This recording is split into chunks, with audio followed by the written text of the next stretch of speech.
Spanish Fly was the thing that all boys from age 11 on up to death, we will still be searching for Spanish Fly. Two dirty old men. And what was the old story was, if you took a little drop, it was on the head of the bin. So and drop you put it in the drink. Coca-Cola. Don't matter. It doesn't make it, and the girl would drink it, and hello, America. There's no doctored audio there. That is simply audio from 1991. Bill Cosby and Larry King discussing, yes, the quote-unquote fabled Spanish Fly. And yet that guy still claims his innocence, right? Wow. How did they not just go into court, play that on a loop? Just play that interview and sit back and go, okay, now tell me you didn't do it. That's insane. Yeah, that is out there. So just so you know, Bill Cosby, you are sitting exactly where you deserve to be. And that is where we start today. Welcome back to That Podcast I Like. Of course, a lot of things people are talking about today,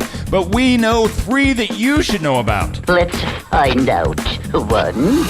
So another guy who says he didn't do it, O.J. Simpson, Misery loves company. weighed in on Bill Cosby's prison sentence, saying rapists are frowned upon in prison, so he shouldn't be there. Hey, Mr. Cosby, it's me, OJ. Listen, I've been where you are. If I can give you any advice, get a job in the library and make sure you don't have any hot dogs near your face, if you know what I mean. Well, Radar Online says that Cosby called his wife and said he did take a hot dog bun to the face. Yeah, I'm sure that he was on the phone. I hope he was in tears to her, begging to get her out. Now, wasn't there a rumor, I don't know if this is true or not, to get the checkbook? According to Radar Online, he said grab the checkbook and hire anyone and everyone to get him out as soon as possible. He is lucky that a hot dog bun is the only wiener-related thing that was near his face last night. Next. Not that you need another reason to avoid St. Louis, but apparently someone is bowling for cars. When you first told me about the story, I thought people were throwing bowling balls off of overpasses. We've heard urban legends of these things all around the country, but no, they are literally bowling down the highway for cars. The most recent accident that happened because of this, a woman said a guy literally rolled the bowling ball down the highway at her. I hope you rot in hell, you loser! You suck! You don't deserve a car! Between these bowling balls and the thing yesterday in St. Louis spending 30 hours inside a coffin, they really need to work on their social media on trying to get people into the city of St. Louis. And speaking of that, someone else having some problems on social media, finally.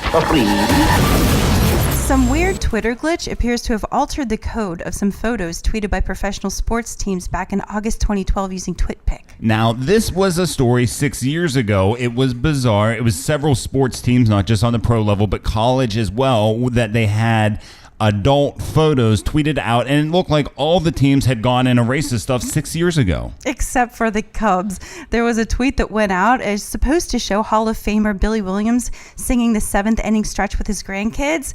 It showed a much different kind of stretch. And the Cubs never took it down. Someone even tweeted back to them and said, great photo. 6 years ago. Yes. And then finally somebody found it yesterday and had to remind them, hey, Cubs, maybe you need to go take this down. Yeah. Here's what I know. I don't need any help with bad social media. It's bad enough when I have Facebook memories reminding me of the dumb stuff I posted, referencing to myself in the third person back in 2008. Every morning I wake up now and see these memories. I'm like, I don't need that. I don't need Twitter suddenly showing a random photo of Paris Hilton from 2012 video on my timeline. I don't need that either. Gonna get out of here. Thank you to everyone who has been enjoying and subscribing. Happy birthday to Super Doug. Appreciate all the support there. Later today on the other podcast, My Daily Beer, we will be enjoying some beer from Zipline, correct? Zipline Brewery out of Lincoln, Nebraska. Today we're going to be drinking their IPA and German-style Kolsch. All right, one of each from Zipline. Be sure and check that out. My Daily Beer. Subscribe here, and we'll do this all again tomorrow. You know we love you. We're going to take 3 of these chewable aspirin, crushed. Putting orange juice in. Okay, orange juice in the crushed aspirin, stirring and smiling.